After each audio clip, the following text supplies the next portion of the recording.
Ano yung fake news at saka ano yung misleading Hello? info? Hello, James. Game. I'm sorry, ha? Okay. Masyado kang high blood naman, Joey. Idol pa high naman. blood talaga ako, lalo na sa kupal, James. Walang dyan, walang away dyan. Goodness. Oh my God. Hello, Miss Sass. It's really, honor to us. What is your reason para mag-bitter-bitter ka? High blood talaga ako sa kupal. No. Let's clear this, guys, okay? Yung mga, yung mga nangyayari dyan, kahit anong gagawin na, talagang No, you start with, ano yung misleading news namin ni, misleading information namin ni Sass? I'm not saying any misleading or anything like that, no. So, James, this is not gonna work no kapag kunwari mag-overlap tayo. Okay. Let's start dun sa assertion mo. Your assertion is fake news ako at saka si Sass. So, ngayon, we ask you, ano yung mga misleading information at saka fake news namin? No, I'm not saying any fake news or anything like that. It was your comment a while ago, kaya kita in-invite umakyat. Tapos ngayon sasabihin mo, wala. Di wala tayong pag-uusapan, bumaba ka na. Okay, kasi nga. So you understand kung bakit ako nababadrip sa mga taong katulad mo? Masasabi ka sa comment mo, fake news kayo, pagkatapos ngayon nakaakyat ka na, sasabi mo, hindi, it's not like that. Ano gagawin natin? Magsasabi ka na kung ano-ano sa comment section. Okay. Bakit kayo ganyan? Ba't kayo high blood? Kasi nga may mga taong kagaya mo, ang kupal-kupal. Ano gagawin natin, James? Well, no. If you're not going to identify it, baba ka na. I'm not going to share my platform to you. Identify on what? Okay. Hold on. Relax. Okay, relax lang, okay? No, you listen to me. Yun ang pag-uusapan natin. Ngayon, if you cannot say anything, sasabihin mo, I do not mean that, ganyan, baba ka na. Hi, TILF. Nakatulog ako, Bex. Nakakabuisit. Nag-oversleep ako. Ayan, magandang gabi. Welcome sa ating cosmological woman of the universe. Ayun. Kinukwento ko, Bax, yung, ang tawag dito, yung, ano ba yung, why yung Manila Bay is a good, Manila Bay at saka yung, especially yung, yung Pasig River. Bakit ito isang napakagandang indicator whether or not effective yung mga flood control kinemular natin? Or at least merong... Alam mo masyado ka eh. Bakit? Hindi mo na ba alam ang latest na balita dyan sa flood control? Yung sabi ni kailangan daw natin ng massive flood control project. Yung ba? Ano ka ba? Ang sabi sa PTB4 to PBBM, naniniwalang hindi na akma sa sitwasyon ngayon ang flood control projects. Ha?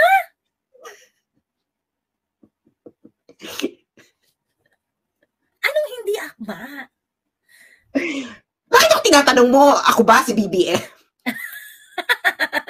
Parang takot talaga to si BBM.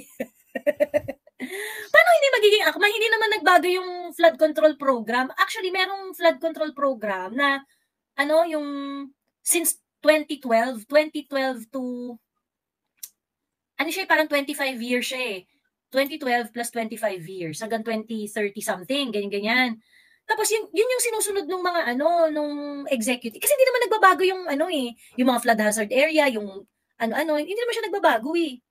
'Di ba? Ewan ko, baka naman sa tinutukoy niya yung approach, yung aggressiveness or what not. But anyway, I was trying to I was trying to tell the story of the Manila Bay Rehab. Kasi nga if I remember it correctly, isa sa mga nag-trigger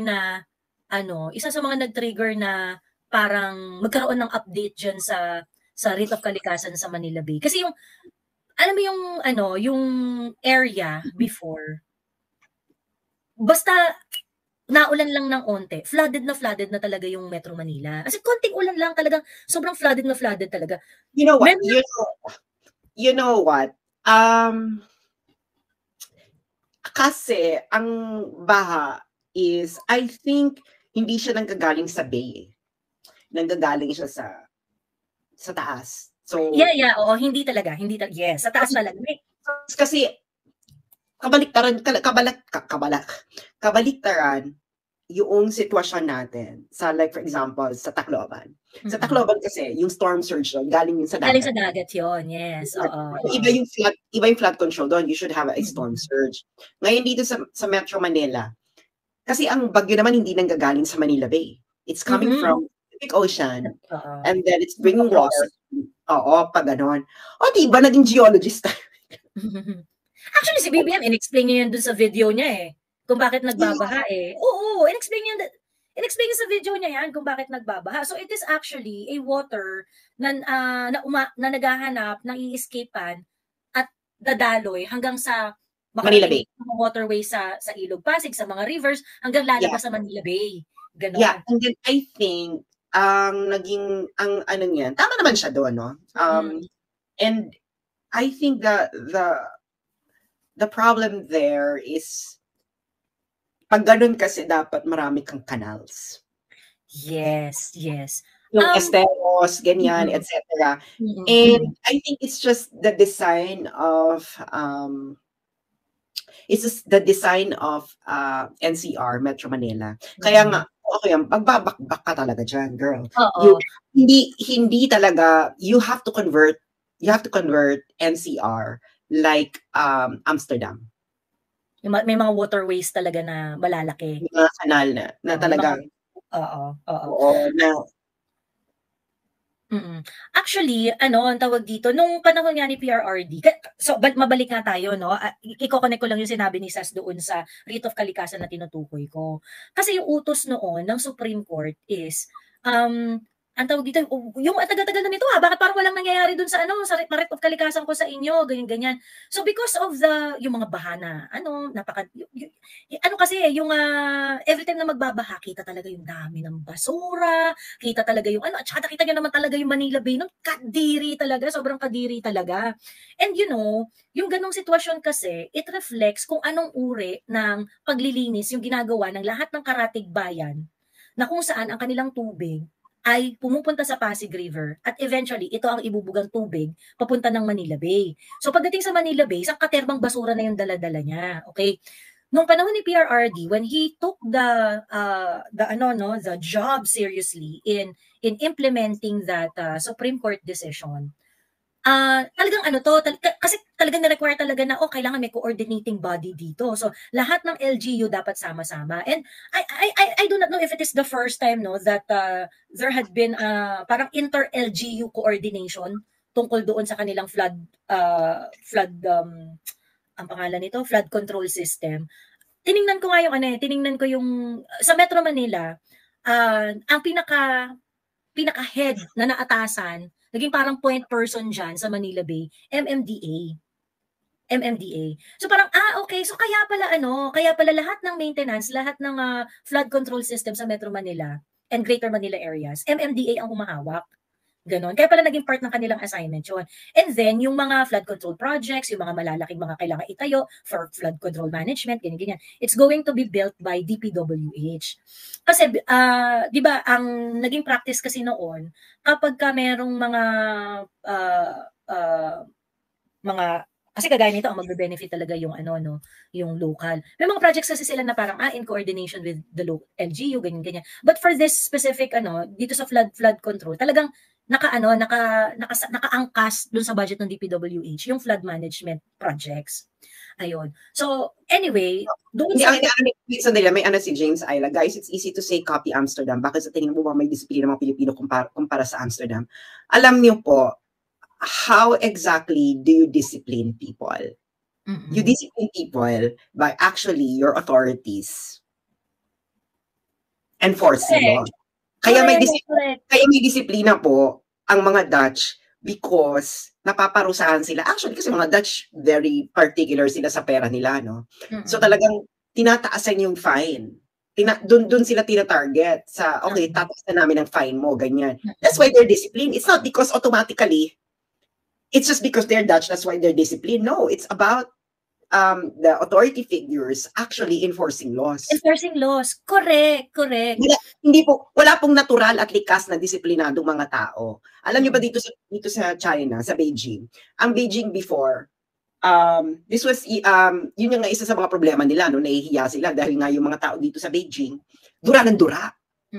Dura sa daan. Yung dahak talaga. Kasi nga, it's what's this? Very polluted yung air, and the respiratory system, and it's the habit na rin ng mga Chinese to to spit. Oo. Girl, Oo. anong ginawa ng China? Anong Mm. ginawa ng China? Dinisiplina nila yung tao nila, as in, they have innovative approaches. Halimbawa, meron silang, ang mga isa sa mga ginawa nila, meron mga old ladies. So yung ano pala, yung wisdom pala ni Ramon, ang meron palang president yun. May mga old ladies. Oo. Tapos, mura ka pa, paluin ka, hoy. So, of course, ikaw, hindi ka magagalit kasi nga, you look at an old lady as someone that you respect. With respect, oo. Correct.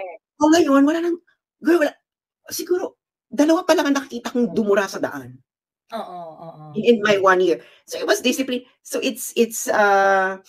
so, ganun talaga yan. You have to impose discipline, di ba? Correct. Lalakihan mo yung fine and you really actually enforce the law. Ngayon ang tanong, bakit hindi ini-enforce ang law? O hindi tinatanggal yung mga tao nandito sa tabi ng estero, etc. Kasi mga butante sila. Nagets yun na. Oo. However, no, ang tawag dito, nung panahon ni PRRD, actually, nung time na ini-implement nga kumbaga parang may renewed vigor in addressing the flooding problem. And of course, dahil na rin doon nga sa duty to comply with the Supreme. Kasi parang feeling ko minsan talaga yun, alam mo yun, yung kailangan talaga ng merong parang, ay hindi, kailangan gawin niya to, ganun.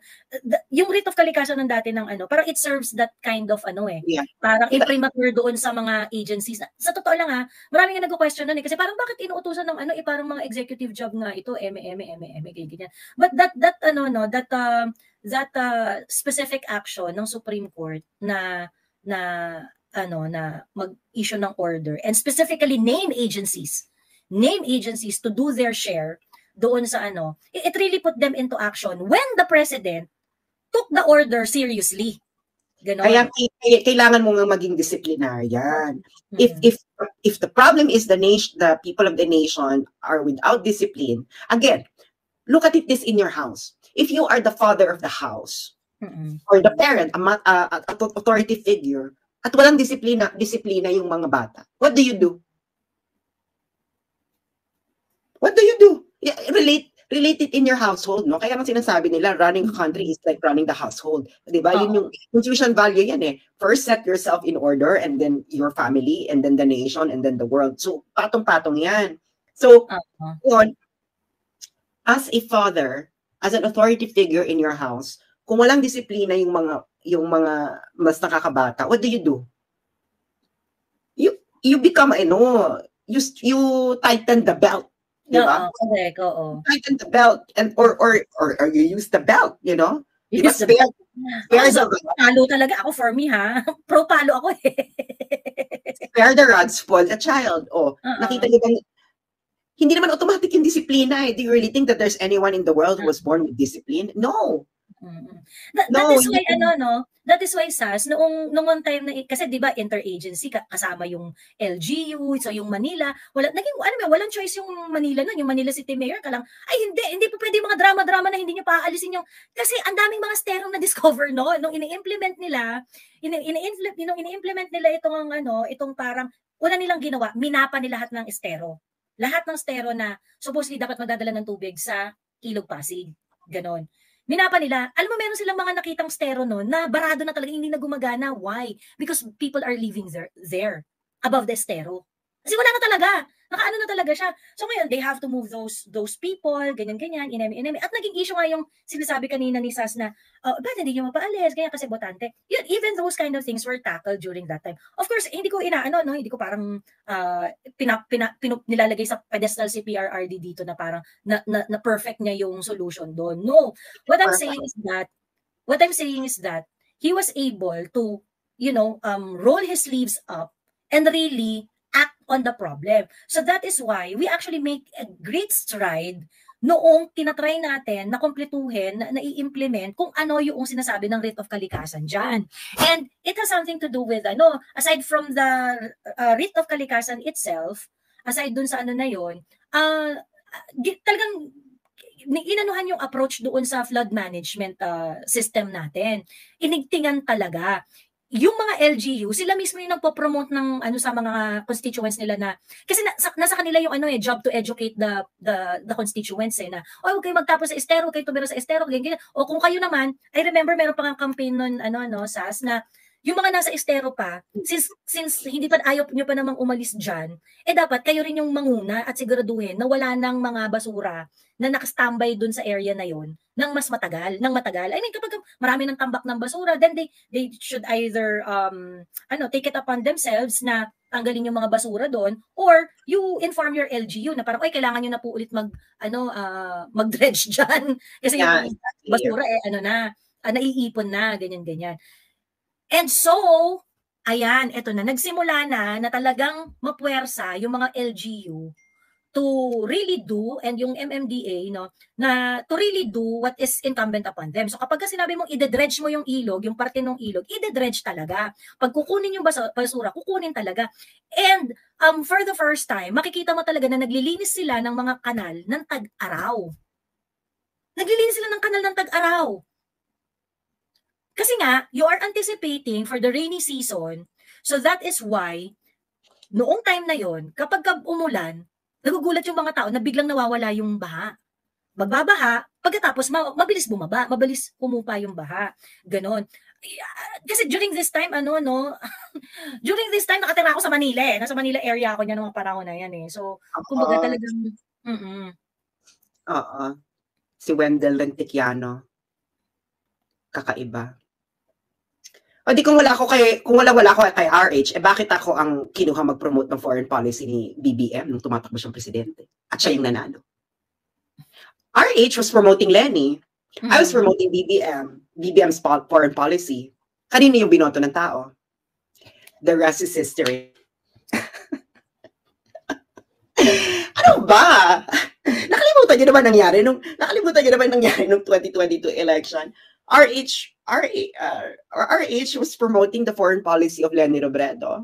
He was the one defending it. I was defending the foreign policy of BBM when he was running for president, who actually won.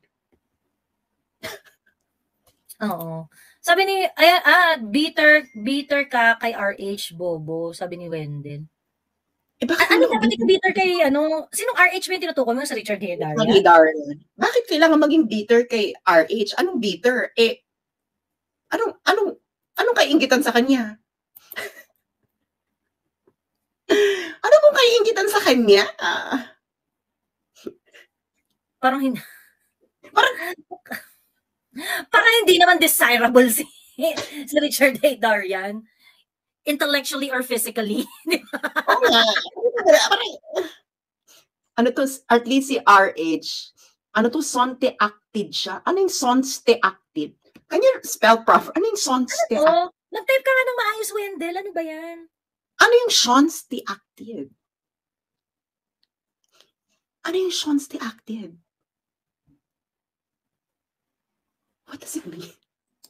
Alam mo, nakakaloka. Ano yan? Feeling ko na siya. Huwag ka magmadali para maintindihan ka namin, Wendell. Hindi, alam mo, feeling ko, nakakaloka kasi dito sa social media, no? Alam mo yung mga tao na hindi mo papansinin in real life kasi wala naman talagang kumakausap sa kanila in real life. Napipilitan tayong kausapin sila. Ngayon, oo nga, correct. Aminin mo yan, Wendell Rentiquiano. Diba, aminin mo? I'm pretty sure wala siyang, nobody cares about you. As PCGA member and volunteer, I was part of massive and spontaneous coastal river creeks clean up drives during Duterte admin. Ngayon, wala. So, correct. And ito nga, kaya nga sabi ko, kaya yung si Engberto is a content creator at yun talaga yung kino-content niya, yung mga kaganapan sa kalikasan natin, ganyan. Yun talaga yung content niya.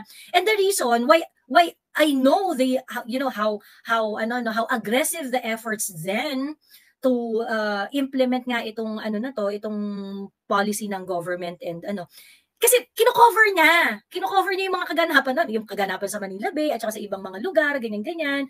Pinupuntahan niya talaga tapos kino-cover niya, ganyan. Kasi yung mga vlog niya minsan hours talaga. Pinapakita lang niya talaga yung ganap. Ito yung Manila Bay, pagkatapos ng ulan, after ng ulan, ito yung ginawa nila, ganyan. And makikita mo rin yung mga tao na nagpa-participate doon sa clean up drive because there was a very, very massive efforts from the civilian groups to participate doon sa mga clean up drive na nangyayari. And when we say rehabilitation nga ng Manila Bay, hindi lang naman yun yung sa Manila Bay sa hindi lang yun yung sa Manila Bay sa Manila Bay, na the one that we know. It stretches from Bulacan to Laguna. Yun yung nirehab. And actually, yung kinover talaga, yung tinake talaga na trabaho noong panahon ni PRRD is above and beyond the order of the writ of kalikasan. Kasi nga, they understood that in order to make the Manila Bay in better condition, you have to understand na lahat noong mga nagko-contribute sa basura sa Manila Bay, you have to tackle it as well. Ganon. So, kaya noon, yung mga patalbugan yung mga LGU noon para doon sa kanilang mga drive na maghakot ng basura, maglinis ng ganyan-ganyan. Kasi, kapag kunwari may basura yung sa Ilog Pasig, ibig sabihin, merong LGU na hindi nagtrabaho. Kasi ang garbage, diba, sa yan, LGU? Yes, ang garbage management.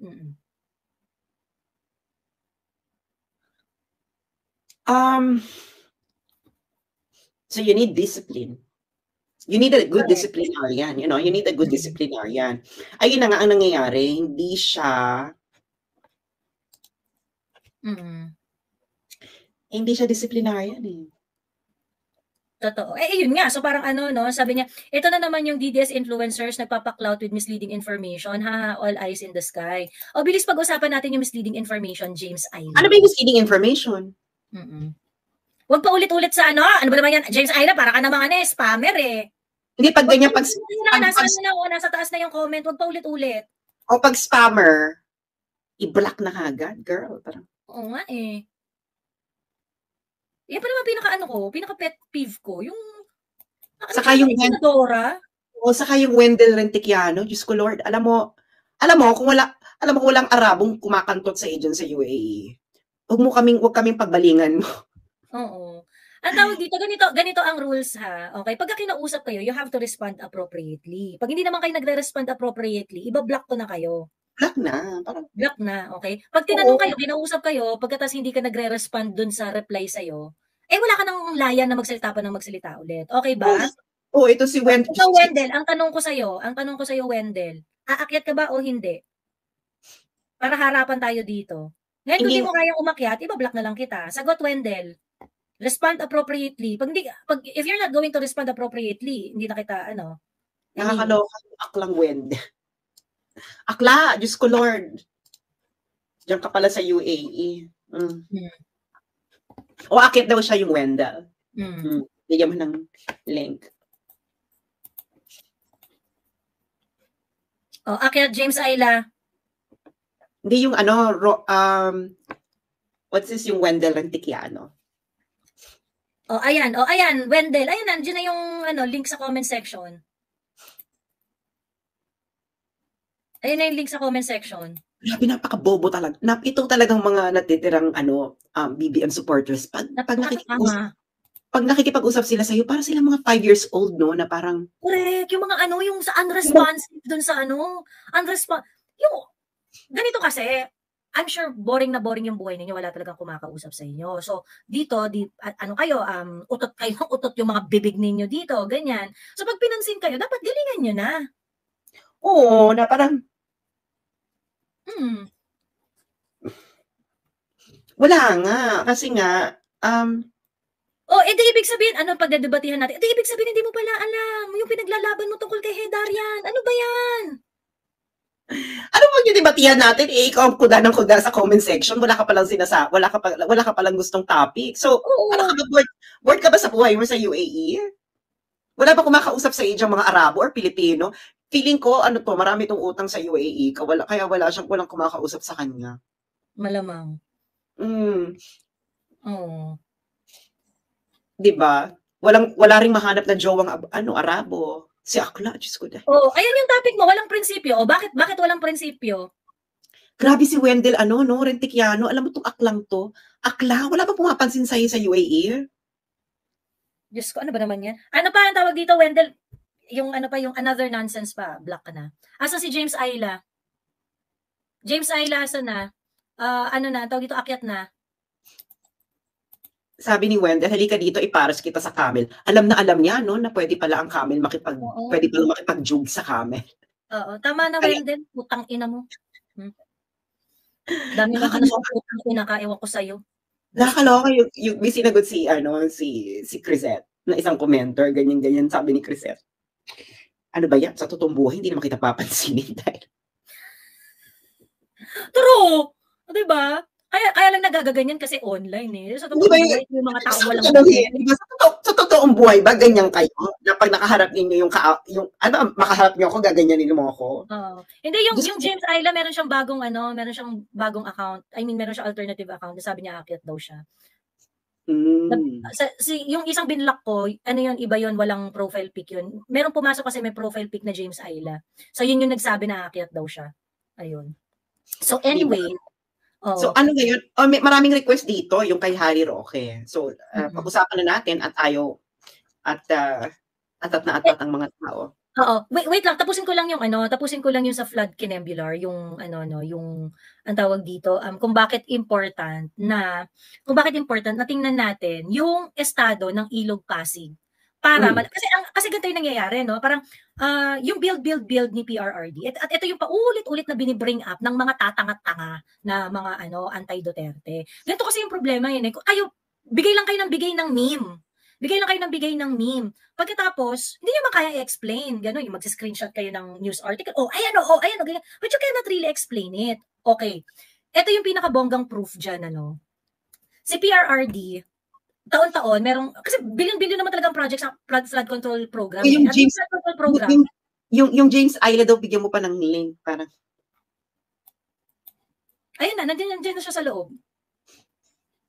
Devices not connected ka, James Ayla. You have to go to settings. You have to give permission to your microphone and your camera. I don't know. Kailan ba ito pinanganak si James Ayla? Ayun. Sabi niya, I promise to tone down, I promise to tone down being sarcastic. Hindi, kung ayaw mo magtino, di makakatikim ka rin sa akin. Walang problema dun eh. It's up to you. You treat us like shit, we're going to treat you like shit also. O ngayon, kung gusto mo magkausap tayo ng matino, umayos kang putang ina mo ka. Diba? Hindi yung parang utang na loob ko pa natatratuhin mo kami ng maayos. Hindi pa rin connected yung devices mo, James Ayla. Ano ba naman yan? Napakasimpleng bagay, hindi mo magawa pagkatapos magpe-present ang aakyat. Ano ba yan? Diyos ko, Lord. Ano ba kayo? Kailan ba kayo pinanganak at hindi nyo alam ang simple technology? Diyos ko, ano ba yan? Ayan, nag-private chat siya. Dahil ang tanga-tanga mo! Give permission to your microphone. Device not connected ka. Dahil ka pa dyan. Naglalagay na lang ako ng eye cream. Ayan. Sabi ni Miggy, I agree, walang clean-up drives during summer. No wonder kaya super flooded ang Metro Manila. Yes. Yung aggressive din in-address noon. And yung clean-up drives, hindi lang doon sa Bay, ha? Hindi lang doon sa Bay. Yung naghahakot ng basura during tag-init, actually, ang haba-haba ng tag-init natin ngayong taon na to, no? Kaya nga sila nagpa-ayuda dyan ng bonggang-bongga because of alam mo, mali kayo dyan. Nung SONA, may sinabi si BBM. Ipakita mo nga yung yung 5,500 na. Hindi 5,500 tungkol sa garbage control. Binigay ko nga yung computation para makita. Yung ang tawag dito, yung X number of tonelada na Oo, i-check mo. Puntahan mo para makita nila yung eksaktong sinabi. Teka, sorry. Wait, sorry. Personal Facebook ko pala yung Wait. Ano ginagamit ko sa face? Well, it's an eye cream. So, I'm massaging my under eye to promote blood circulation. So, for the motherland ba yun? Or sa SAS? Sa SAS. Puntahan mo yung mga photos.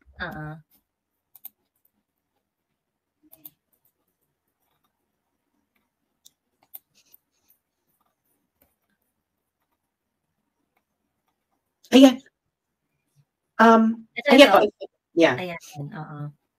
Sabi ni BBM, noong Enero, inunsad natin ang kalinisan sa Bagong Pilipinas, kung saan pinakilos natin ang ating mga barangay upang maglinis sa kani-kanilang komunidad. Sa 5 buwan lamang, mahigit 40,000 tonelada ng basura ang nakolekta at mahigit 22,000 mga barangay sa buong Pilipinas. So, mahigit 40,000 40,000 tons ng basura. So, ilagay mo yung Seymour. Ayan. Kung nakakolekta ka ng 40,000 tons sa 5 buwan, that means 8,000 tons per month. Dahil 22,000 ang barangay, nakakolekta ka ng 0.364 tons per barangay. 3.364 tons equals 330 kg.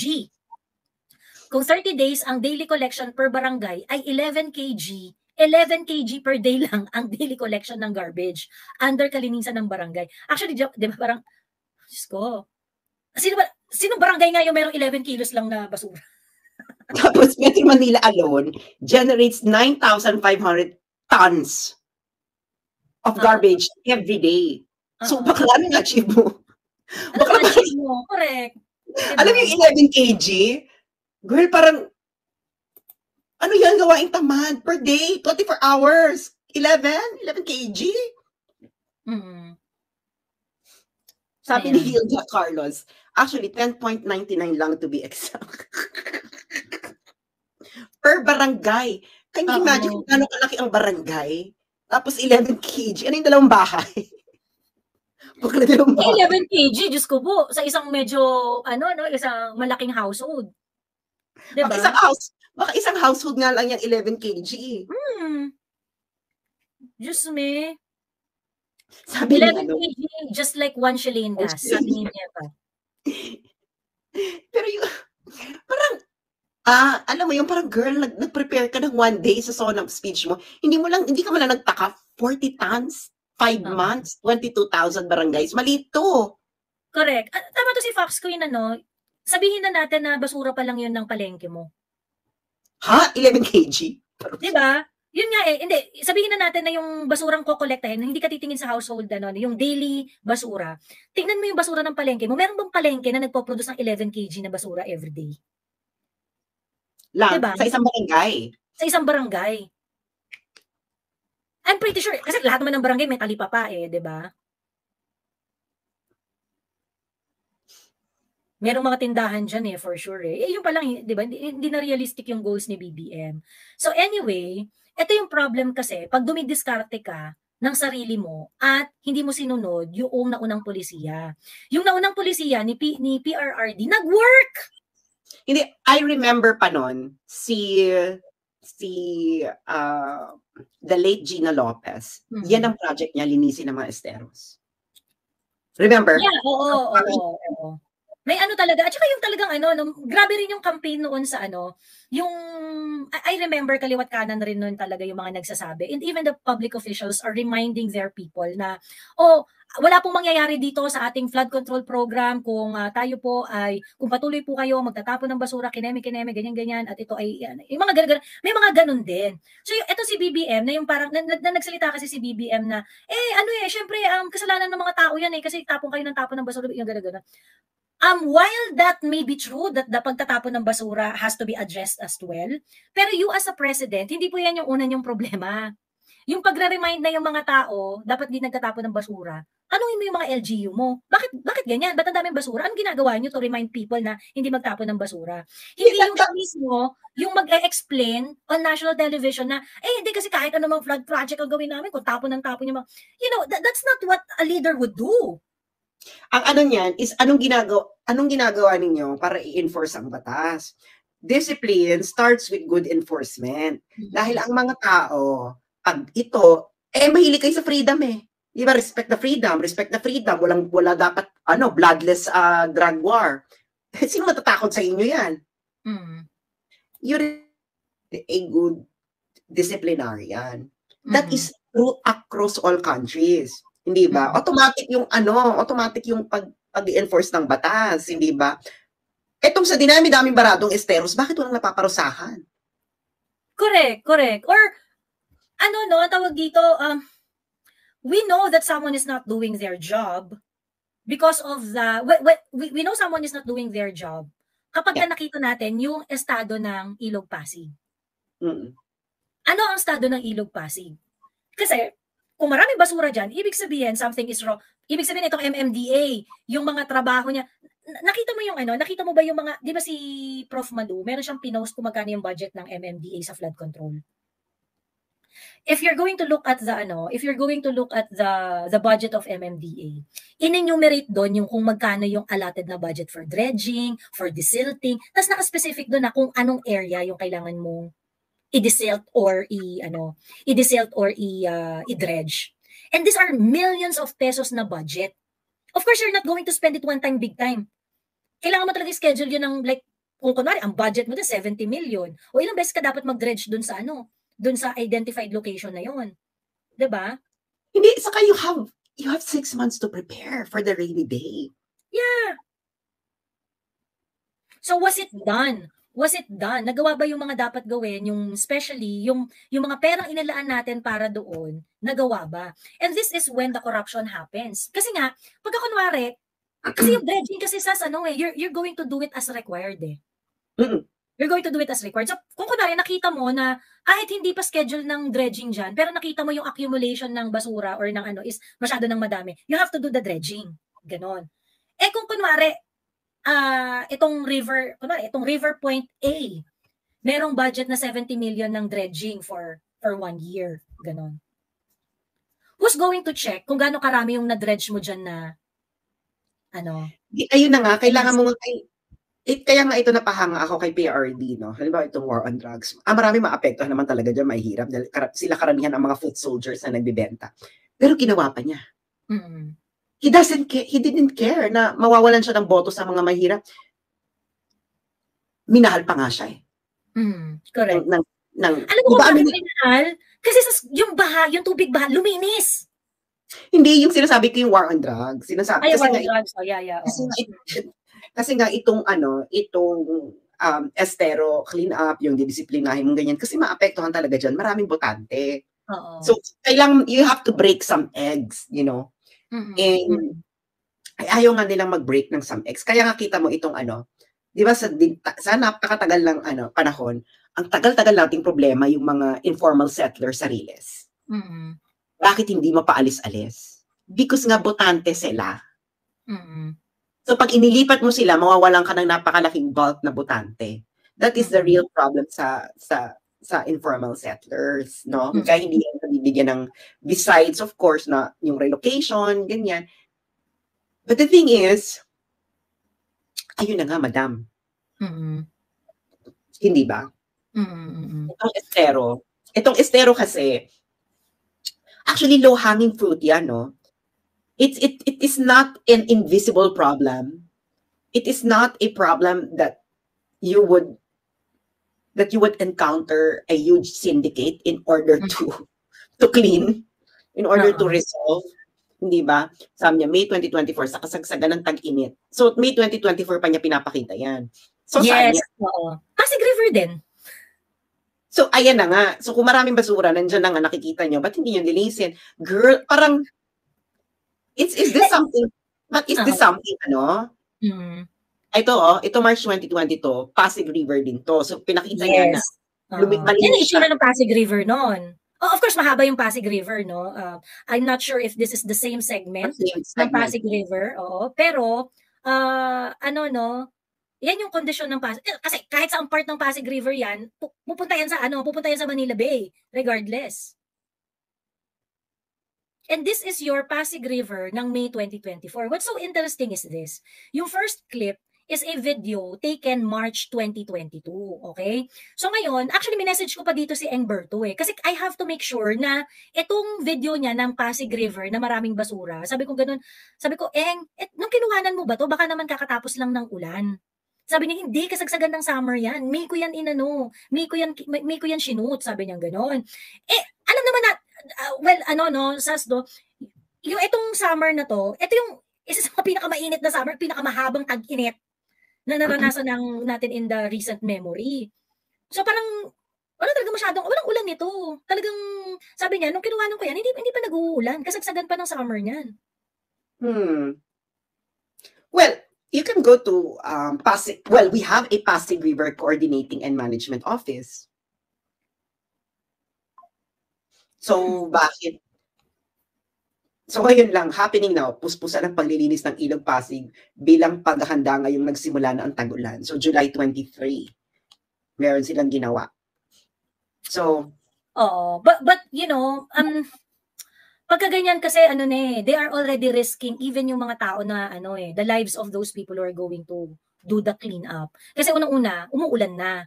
Girl, So maubos na ang tubig. Diba? Maglilinis. Meron silang announcement dito, June 1. From January 1 to May 15, 2024, they were able to remove 1.6 tons of waste. January, February, March, April, May. 4 months, 1.6 tons. Oh my God. Is that enough? I don't know. What's the condition of Pasig? Parang ang problem kasi, kung kunwari, sabihin na natin, 1 point something tons yung nakuha nilang basura sa Pasig. You can get actually 30 in 4 months. Let's say sabihin natin you can get 9.5 there. 9.5 na basura sa Pasig na meron silang nakuha diyan na maraming basura, ganun. Does that solve the problem? Hindi kasi po pwedeng, this government kasi mahilig silang magganyan yung parang, they're just going to look at the numbers, but they're not really looking at the problem holistically. Pagka kunwari, marami kang nakuhang basura dyan, tuloy lahat ng basurang dyan, ibig sabihin, una mong question, bakit ganito karami yung basura dito? So, balik ka dun sa mga LGU. Mga LGU, eto ang nakuha kong basura dito, bakit to ganito? You have to explain. You just don't stop with, hindi merong X number na toneladang nakuha namin dito. 'Di ba? Pag meron kang nakuhang 30,000 toneladang basura diyan sa Pasig River, hindi ba dapat magalit ka na? Hindi ba dapat balikan mo, hagupitin mo na yung mga LGU diyan? Kasi ibig sabihin, they're not doing their job. Yung mga basura na dapat nakokolekta, bakit nasa ilog? 'Di ba? Yun yung problema. Ayun, eto naman si Jay, gusto mo bang umakyat? Hanap buhay niya yung kumuda, wala naman kayong kikitain kung tutulong kayo, 'di ba? Sabi ni Jay. Ano itutulong namin? Would you like to elaborate on your point, Jay? Alam mo, Jay, bakit kailangan mong tulungan yung mga taong binabayaran? Bakit kailangan namin tumulong sa mga taong binabayaran mo para gawin yung trabaho nila? Hindi ba yung binabayaran sila para gawin yung trabaho nila? Ba't kailangan mo silang tulungan? Tapos libre ka pa. Is that reasonable, Jay? People are paying people in order to do a job. So gusto mo, yung mga tao, tulungan yung mga binabayaran para gawin yung trabaho nila. Oo. Tapos, yung mga yon libre, pero hindi nila ginagawa yung trabaho nila, kaya kailangan nila ng tulong ng iba? Is that even fair? Ikaw ba nagtatrabaho? Anong solusyon ang maipapayo mo? Di balikan mo kung bakit effective yung ginawa ni PRRD. Kasi nagawa na niya Kanina pa kami nagsasabi ng maipapayo. Hindi ka ba nakikinig, Jay? You're not listening. Improve your listening comprehension. Anak naman sabi ni Jay, mag-offer kayo ng solusyon kesa kumuda kayo ng kumuda. Kanina pa kami nag-offer ng solusyon. Diyos ko po naman. Jay, isa pang response pagkatapos pag yung response mo ay not responsive, ibablock na kita. Ito si Jay, no? Parang, Jay, you're not listening. Or kakadating mo lang. Kung kakadating mo lang, huwag kang epal kung hindi mo alam yung pinag-usapan kanina pa. Oo, makinig ka muna, putang ina mo ka. Ayan. Kita mo itong mga bangag na to. Sabi ni Jay, mag-offer kayo ng solusyon. And then, bigla ngayon ang sabi niya, kung makapagsalita kayo, parang experts kayo. Puta ka pala bakit mo kami hinihinga ng solusyon kung sa tingin mo hindi kami experts? True. Mamili ka lang ng isang argumento. Hindi po pwede. Mamili ka lang. Ano ba? Ano ba gusto mo? Mag-suggest kami ng solusyon? Or sabihin mo na wala kami masasuggest na solusyon dahil hindi kami expert? Simple. May God, choose your own opinion. Bakit na-achieve ni PRRD yung ganitong klaseng Ilog Pasig? Bakit siya na-achieve ni PRRD at bakit ganito ang itsura ng Ilog Pasig sa panahon ni Bongbong? Di ibig sabihin, you look at whatever PRRD did and find wisdom kung anong ginawa niya noon. Hindi ba solusyon yan? Yung solusyon na yan, may result na yan. Diba? Pagka magtutrol kayo dito, kailangan yung galingan, guys. Alam ko kumikita kayo sa pang-tutrol sa akin But you have to earn it. Kailangan galingan ninyo. Pagka hindi kayo magre-respond appropriately at hindi nyo gagalingan, wala kayong kita, ibablock ko kayo agad. Actually, yung Baseco, nung panahon ni PRRD, ang Baseco nalinis, Oo, correct. Sabi niya, di sustainable yung ginawa niya, di man lang nagtagal. Kasi nga, yung pumalit, tanga-tanga. Ang gagawin natin? Yung executive, hindi nag-execute. Paano talaga magtatagal yun? Parang hindi sustainable. March 2022 kinunan yun. So, until 2022, until the last few months of Duterte, malinis yun. So, kaninong responsibilidad yun ngayon? And then the next it is sustainable kung itinuloy mo yung ganong pagkakadisiplina. As simple. Correct. Sa panahon ni PRRD, sustainable yung ano niya kasi ginagawa niya yung trabaho niya. O ngayon, hindi talaga sustainable. Kung papalit sa'yo, hindi gagawin yung trabaho niya. Okay na? No one's slacking off kasi during PRRD's time. Takot silang masabon. Correct.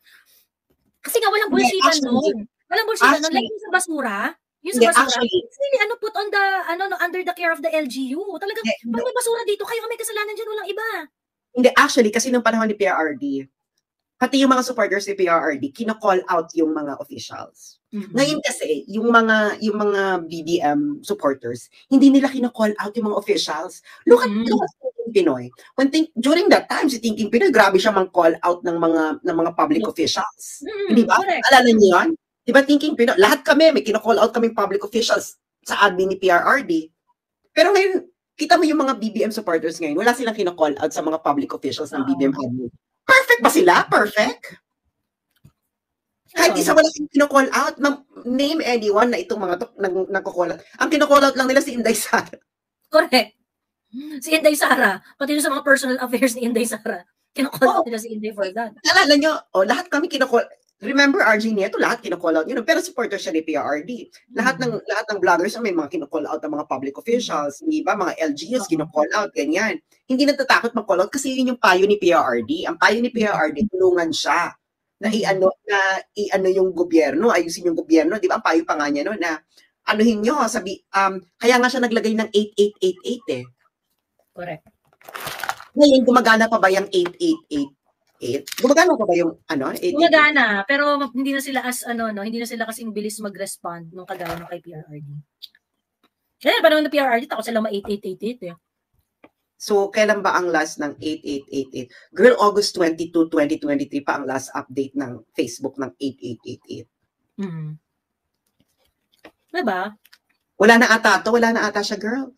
Nagagamit niyo pa ba yung 8888? Hindi na sila responsive.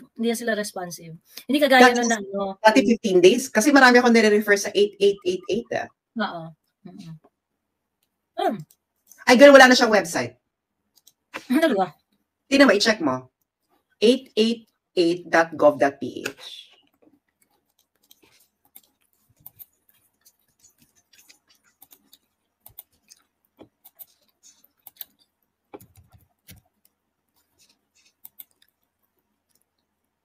Check ito, 888.gov.ph. Meron pa ba? Ako hindi ko lang siya ma-access. Meron pa. Pero anong bago sa kanya? Tingnan natin. First 100 days. Ba't yan nasa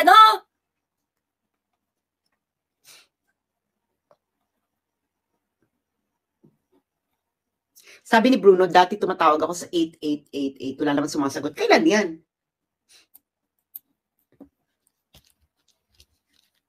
I doubt.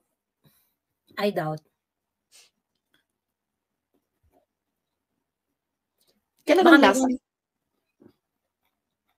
Update, ano ba pinaka-recent? Ito, ang pinaka-recent nila, first 100 days of BBM. October 8, 2022. Sabi ni Young Chris, walang sumasagot dyan. Kailan yung walang sumasagot? Anong time ni PRD? Sabi ni Bruno, wala daw sumasagot sa 8888. Talaga? Si Trixie pa yung nandyan. Oo nga. Oo. September 15, 2022. Saan ka tumatawag, Bruno? Tumatawag ka sa 8888? Kasi yung mga nire-refer ko, sumasagot yung 8888. Ayan na si James Ayla. Ano yung fake news at saka ano yung misleading info? Hello, James. Again. I'm sorry, okay? Masyado kang high blood naman, Joey. Idol pa naman. Talaga ako, lalo na sa kupal, James. Walang dyan, walang away dyan. Goodness. Oh my God. Hello, Miss Sass. really, honored to us. Okay, what is your reason para magbitter-bitter ka? High blood talaga ako sa kupal. No. Let's clear this, guys, okay? Yung mga yung mga nangyayari dyan, kahit anong gagawin na talagang No, you start with, ano yung misleading news namin misleading information namin ni Sas? I'm not saying any misleading or anything like that, no. So, James, this is not gonna work, no, kapag kunwari mag-overlap tayo. Okay. Let's start dun sa assertion mo. Your assertion is fake news ako at saka si Sas. So, ngayon, we ask you, ano yung mga misleading information at saka fake news namin? No, I'm not saying any fake news or anything like that.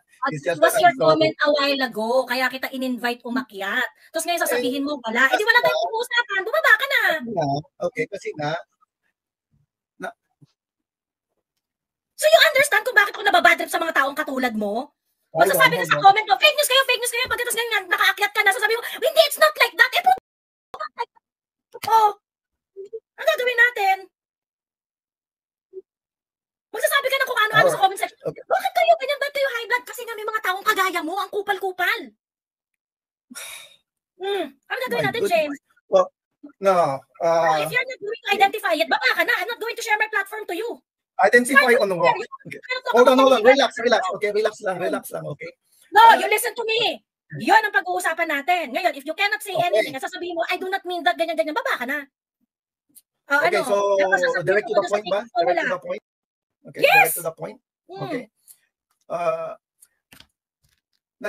Itong mga content na nangyayari dyan sa atin sa Pilipinas, ganyan, is all about telling these guys, mga politician, ganyan. Don't get me wrong, sinuportahan ko rin yan si Bibe. Akala ko, disappointed ako. Akala ko, mababago yung sa natin dahil dyan. He's gonna redeem his name, their name, and all that stuff. Pero wala. Ano rin pala, kurakot din pala, ganyan. And then another thing, kung si Lenny naman ang nanalo or something like that, it's gonna be the same thing. And waiting for the fake news and the misleading information we are yung mga dilawan naman ang nangungurakot ngayon, di ba?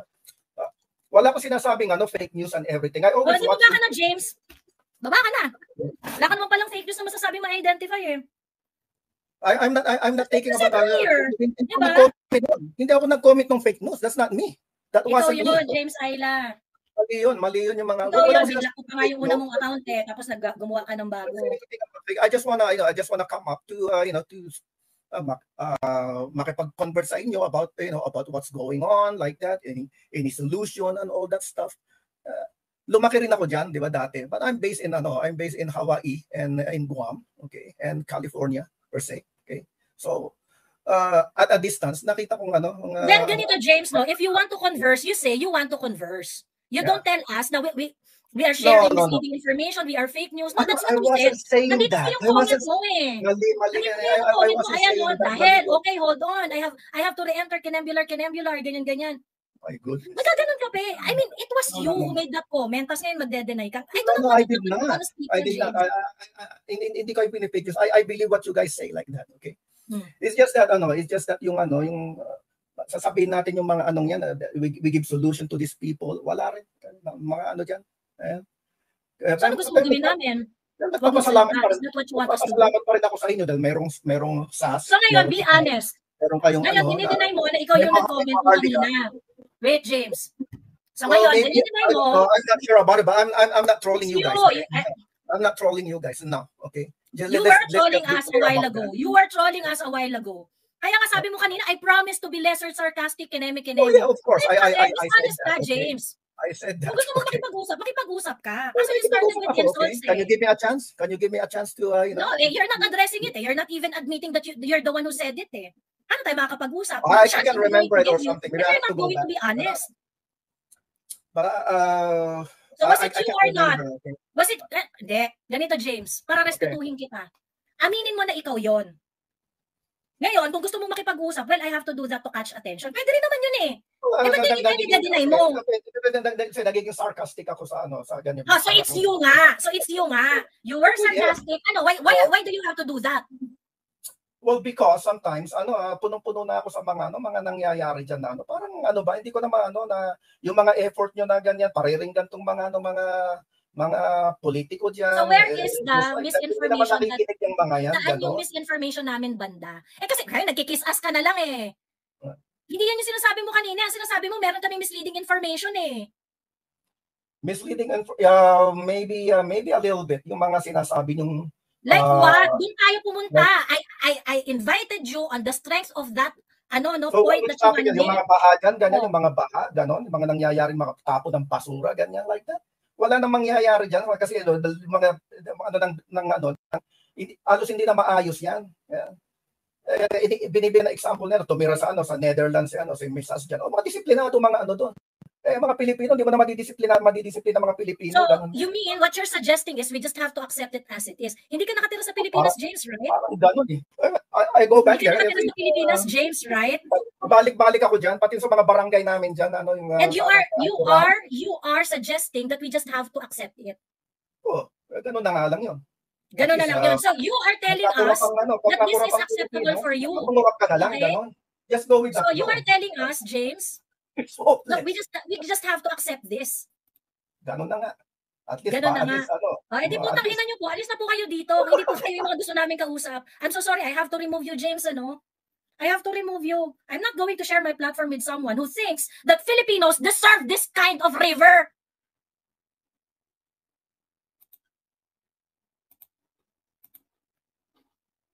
I'm so sorry. You think it is acceptable for Filipino people to just accept this?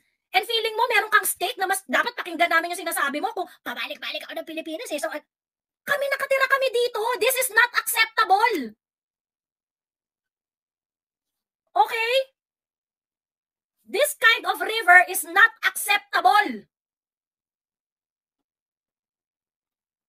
Tapos sasabihin mo, pwede yung ganyan? Naranasan na nga namin to Ayan naranasan na namin yan, James.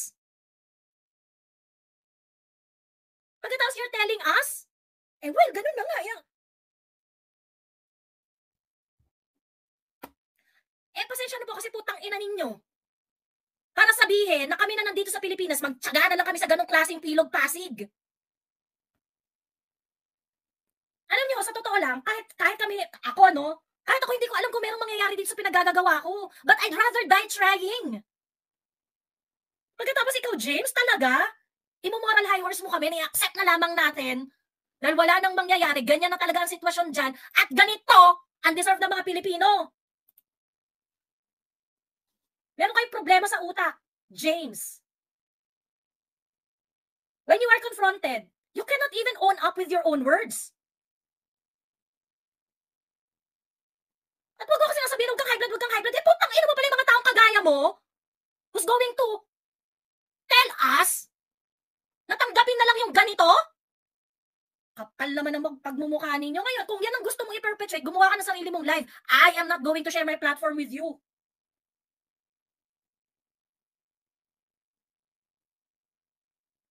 Pasensya na Ayun lang. Kasi kung gusto niyo makipag-usap ng maayos, you tell us. At the beginning, maging mabait kayo. Kung kupal kayo, pag pinaakyat kayo, gusto niyo ina-red carpet ko pa kayo? Joey, huwag ka masyadong galit. Putang ina mo, paano kung di magagalit? At the onset, kinupal mo ko. I am not your best friend. Okay? Kung mabait kayo sa akin, mabait rin ako sa inyo. Pero kung kupalin niyo ako, mas kupal po ako. Yan ang hirap sa atin Feeling niyo deserve niyo ng kabaitan kahit kayo mismo, hindi naman kayo mabait. Diba? Sasabihin niyo, wag akong attack, pero kayo, pagpasok niyo sa live ko, babastusin niyo ako. Putang ina niyo.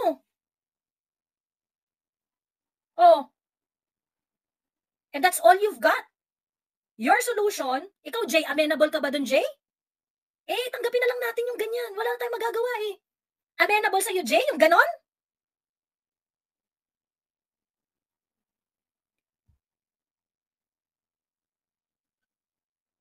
Ano? Acceptable sa inyo yung ganong mabantot na ilog punong-puno ng basura?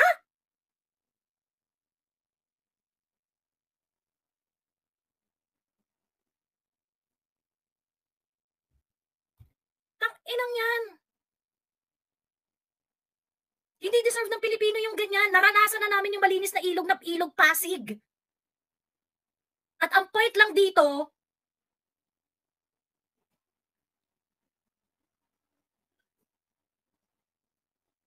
At ang point lang dito, we already found that that path. Dahil ipinakita ni PRRD that it was possible to do it. And now you want us to settle doon sa mabantot na ilog? Diyos me.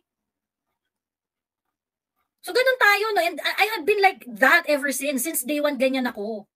Okay, mabait kayo sa akin, mabait din ako. Wala kang problema. Yung madali lang maging mabait eh. Pero huwag niyong iisipin that I am beholden to be mabait sa inyo kung kayo ay tarantado sa akin. Okay? Diyos me.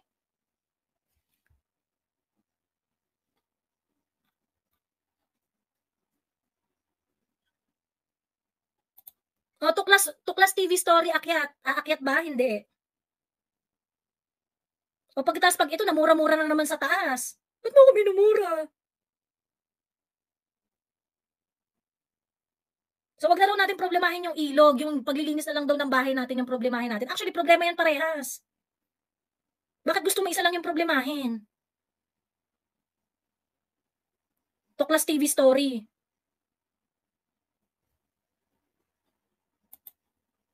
Kasi nga nasa ibang bansa siya kaya okay lang sa kanya. Correct, sa totoo lang, no, in as much as maraming OFW na talagang concerned sa nangyayari sa bansa, meron din talagang mga Pilipino, no, na parang feeling nila, pagdating dun sa mga ganitong klaseng sitwasyon, hindi, okay lang yan, ganyan-ganyan, parang... You know,